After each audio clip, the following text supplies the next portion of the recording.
Do you dress according to how you already feel, or do you dress for how you want to feel? How I want to feel. Colorful, live and living color. Same. Like, this day is gonna take a lot out of me. I better slay with my outfit, right? Yeah. Hi, I'm Meredith, and this is my mom, Melody. Hi, and we're gonna make one of our favorite Weight Watchers recipes today, rainbow poke bowls.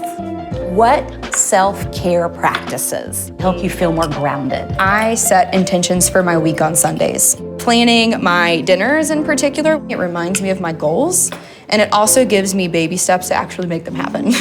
What does Weight Watchers celebrating 60 mean to you? 60 years is an amazing legacy for an organization that helps so many people.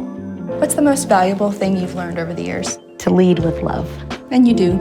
Aw, thanks. You do too.